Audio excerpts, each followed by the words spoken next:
This episode is brought to you by Polestar. There's only one true way to experience the all-electric luxury SUV Polestar 3, and that's to take a test drive. It can go from 0 to 60 in as little as 4.8 seconds with the dynamic handling of a sports car. But to truly understand how it commands the road, you need to be behind the wheel. Up to 350 miles of range, the 3D surround sound system by Bowers & Wilkins. It's all something you have to experience to believe. So book your test drive for Polestar 3 today at polestar.com. This episode is brought to you by Greenlight. Get this. Adults with financial literacy skills have 82% more wealth than those who don't. From swimming lessons to piano classes, us parents invest in so many things to enrich our kids' lives. But are we investing in their future financial success? With Greenlight, you can teach your kids financial literacy skills like earning, saving, and investing. And this investment costs less than that after-school treat. Start prioritizing their financial education and future today with a risk-free trial at greenlight.com/Spotify. Greenlight.com/Spotify. This is Optimal Work Daily. New Goals Mandate New Behaviors by Steve Pavlina of stevepavlina.com. Tomorrow in Conscious Growth Club, we're having our quarterly planning review call. This is a group video call where I review the quarterly goals that some members have shared in our forums, and I look for potential issues as well as noteworthy items to share with them. It's similar to a code review where one or more programmers look over another programmer's code, looking for bugs or security flaws, calling out good practices, and noting areas for improvement. We all have blind spots, but our blind spots aren't the same. Having a second pair of eyes to review your goals or plans can help spot potential issues that you may have overlooked. Another person may also spot hidden opportunities that you could be missing. Having gone through this process multiple times with the same people, I'm becoming more familiar with the patterns. The bright side is that many people do achieve their goals. Usually not all of them, but they do make meaningful progress. It's great to see people chipping away at their goals quarter after quarter. I'd say the number one challenge that people have is being able to focus on their goals consistently enough with action day after day, week after week, till the end of the quarter. Setting a goal isn't enough, of course. We also have to set ourselves up for consistent action, and that part tends to be more difficult than many people expect. The hardest part is usually getting the right habits in place to support our goals. This includes answering questions like, what will I do to move this goal forward each week? Which days will I work on this? How will I work on this? How will I track my progress? And how will I bring my focus back if I start getting distracted? Perhaps the most important question is actually this: how will I prevent myself from falling off track? Goals need rails. They need scaffolding to support them.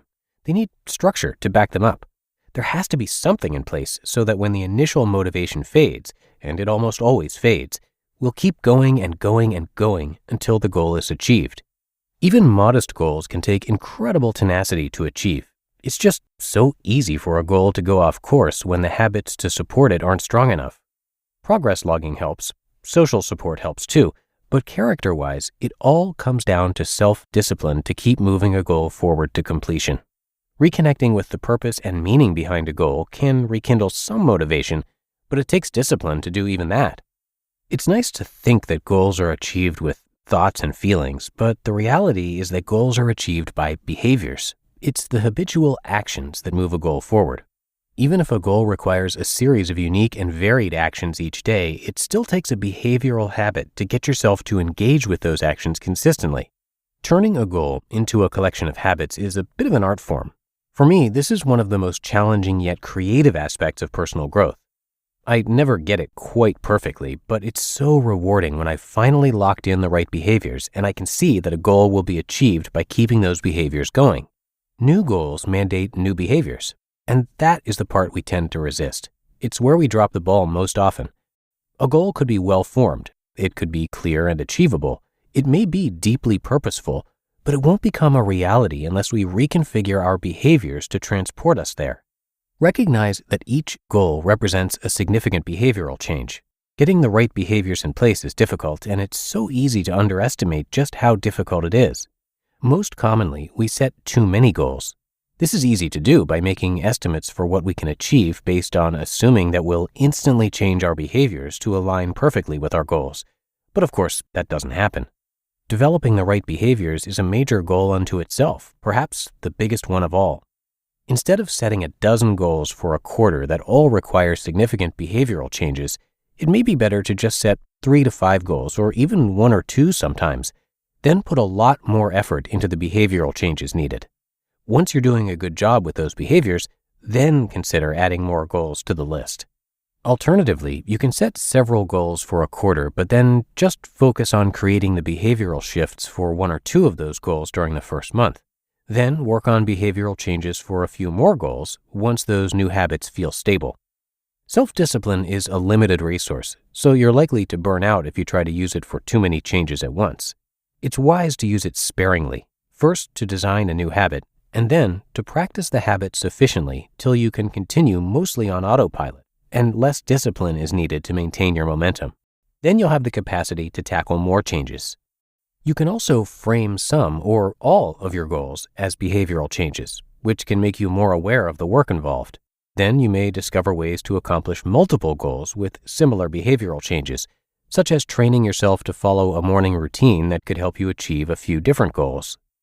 If you've noticed the same goals coming up for you repeatedly and you find your rate of progress unsatisfying, consider looking at your goals from a behavioral angle, or even framing them primarily from that direction. This will help you become more aware of the real changes needed, as well as the self-discipline demands that you're placing on your character. You just listened to the post titled "New Goals Mandate New Behaviors" by Steve Pavlina of stevepavlina.com. Brace the rudders! Raise the sails! Raise the sails! Captain, an unidentified ship is approaching. Over. Roger. Wait, is that an enterprise sales solution? Reach sales professionals, not professional sailors. With LinkedIn ads, you can target the right people by industry, job title, and more.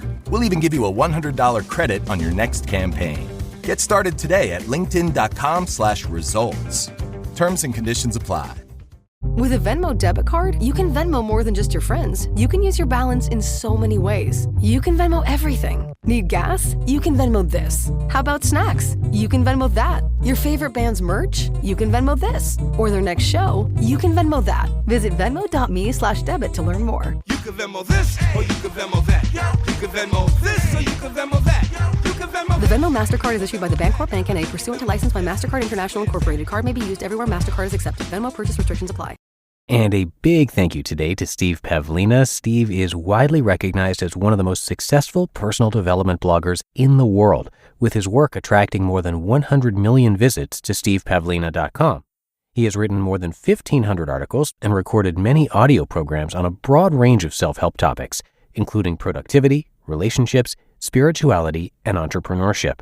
Specifically, conscious growth has been the central focus of his life. He studies what it means to grow and how we can deliberately invite, process, and integrate new growth experiences. So come by stevepavlina.com for a lot more and to show your support. It would really mean a lot both to him and to us, as Steve was one of the very first authors we narrated back in 2015. But that should do it for today. Hope you're having a great week so far. I thank you, of course, for being a subscriber to the show and for sharing it with others when you get a chance. And I will see you right back here tomorrow, where your optimal life awaits.